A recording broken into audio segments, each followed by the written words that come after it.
മഖ്സൂമിയത്തായ ഒരു പെണ്ണ് മോഷണം ചെയ്ത കഥയുണ്ട്, ഒരു ചരിത്രമുണ്ട് മക്കയിൽ. ഖുറൈശി കുടുംബത്തിൽപ്പെട്ട പെണ്ണാണ്. അവളുടെ ഒരു സ്വഭാവം എന്ന് വെച്ചാൽ ആളുകളിൽ നിന്ന് വായ്പയ്ക്ക് സ്വർണം വാങ്ങും. മാലെന്ന് തരുമോ, ഒരു കല്യാണത്തിനിടാനാണ്, ഒരു ഫംഗ്ഷന് പോകാനാണ്, മാല തരുമോ വള തരുമോ എന്ന് ചോദിച്ച് ആഭരണം വാങ്ങിക്കും. എന്നിട്ടത് അങ്ങാടിയിൽ കൊണ്ടുപോയി വിറ്റ് കാശാക്കി അവൾ അടിച്ചുപൊളിച്ച് ജീവിക്കും. അങ്ങനത്തെ ഒരു പെണ്ണ്. ആ വിഷയം അല്ലാഹുവിൻ്റെ റസൂലിൻ്റെ മുമ്പിലേക്ക് വന്നപ്പോൾ നബി സല്ലല്ലാഹു അലൈഹി വസല്ലം തങ്ങൾ പറഞ്ഞു, ഇത് മോഷണമാണ്, ഇതിന് മോഷണമെന്നാണ് പറയുക.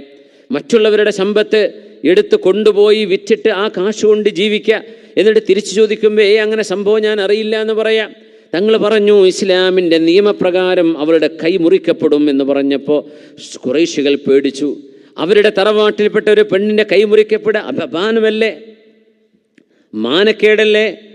ഉസാമത്ത് ബിൻ സയ്യിദ് റളിയല്ലാഹു അൻഹുവിനോടൊന്ന് പറഞ്ഞു, ഉസാമ, നിങ്ങൾ അള്ളാഹിൻ്റെ റസൂലിൻ്റെ ഇഷ്ടപ്പെട്ട ആളല്ലേ, നിങ്ങൾ റസൂലുള്ളാഹി തങ്ങളോടൊന്ന് റെക്കമെൻഡ് ചെയ്യുമോ, ഒരു ഇളവ് കൊടുക്കാൻ, ആ ശിക്ഷ ഒന്ന് നടപ്പാക്കില്ല എന്ന് പറയിപ്പിക്കുമോ?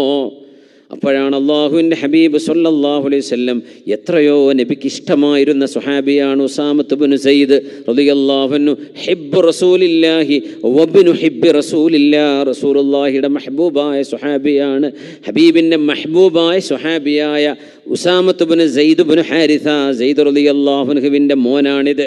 പക്ഷേ നബി തങ്ങൾ പറഞ്ഞു, ഉസാമ അതശ്ഫഉനി ഫീ ഹദ്ദിൻ മിൻ ഹുദൂദില്ലാഹ്, അള്ളാഹുവിൻ്റെ ഒരു നിയമത്തിലാണോ ഉസാമ നിങ്ങൾ എന്നോട് വിലപേശാൻ വരുന്നത്?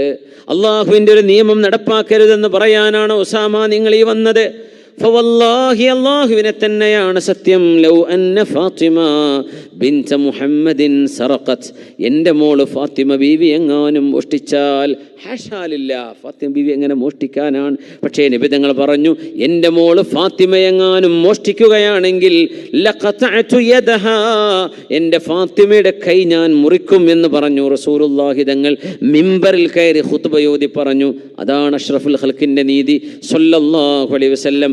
ആരുടെയും മുഖം നോക്കുകയല്ല, നീതി നടപ്പാക്കപ്പെടണം. അത് ഭൂമിയിൽ മനുഷ്യർക്ക് നടപ്പാക്കേണ്ടത് ഉത്തരവാദിത്വമുള്ള അധികാരമുള്ള ആളുകൾ. നാളെ പരലോകത്ത് അതിൽ ബാക്കി വന്നതെല്ലാം അള്ളാഹു പരലോകത്ത് നടപ്പാക്കും. അള്ളാഹു അത് നടപ്പാക്കുക തന്നെ ചെയ്യും. അതുകൊണ്ട് ഖിയാമത്ത് നാൾ യൗമുൽ അദിലാണ്, നീതിയുടെ ലോകമാണ്.